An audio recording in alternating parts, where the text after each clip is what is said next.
ছট পূজা উপলক্ষে উখল মাখল ৰাজ্যৰ প্ৰতিটো প্ৰান্তত ধুবুৰী ব্ৰহ্মপুত্ৰ আৰু গদাধৰ নৈৰ 9টা ঘাটত ছট পূজাৰ ব্যৱস্থা কৰা হয়। ছট পূজা কমিটি আৰু জিলা প্ৰশাসনৰ উদ্যোগত ধুবুৰী 9খনকৈ ঘাটত যাৱতীয় ব্যৱস্থা কৰা হয় ছট পূজাৰ।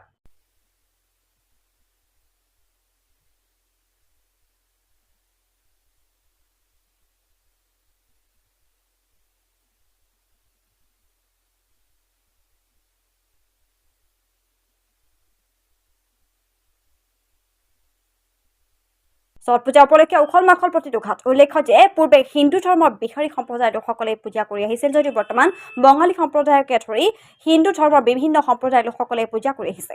সকলোৱে নদীৰ পাৰত বন্তি জ্বলাই পূজা অৰ্চনা কৰি অস্ত যোৱা সূৰ্য দেৱতাক পূজা অৰ্চনা কৰি ঘৰমুৱা হয়। পুনৰ কাইলৈ ৰাতিপুৱা নদীৰ ঘাটত উপস্থিত হৈ ধৰ্মীয় পৰম্পৰা অনুযায়ী সূৰ্য দেৱতাক পূজা অৰ্চনা কৰিব ভক্তসকলে।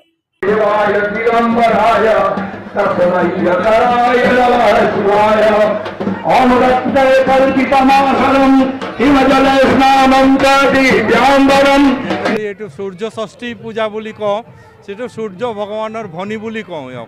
এওঁৰ পূজা হয় ৰামচন্দ্ৰজী যেতিয়া লংকা জয়ৰ পৰা উভতি আহিলে, নিজৰ ভাৰতত উভতি আহিলে, তেতিয়া তেওঁ সীতা মাৰ লগতে নদীৰ কিনাৰত বহি এই সূৰ্য ষষ্ঠী পূজাটোৰ আৰম্ভণি কৰে আৰু তেতিয়াৰ পৰা আজিলৈকে সনাতন ধৰ্মৰ এই পূজাটো আজিলৈকে চলি আছে।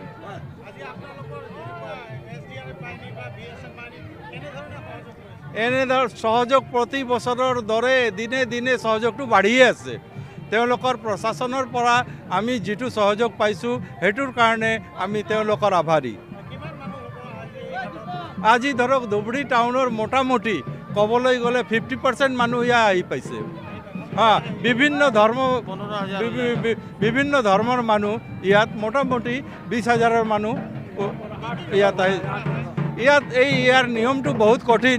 4 দিন জুৰি এইটো পৰৱটো কৰা হয় আৰু 4 দিনৰ পিছত গৈ এইটো পৰৱটো লাষ্টৰ দিনা পুৱাত গৈ সমাপন হয়। সমাপন হোৱাৰ পিছত তেওঁলোকে ঘৰত গৈ নিজৰ ঘৰত গৈ এইটো কৰে, শেষ কৰে।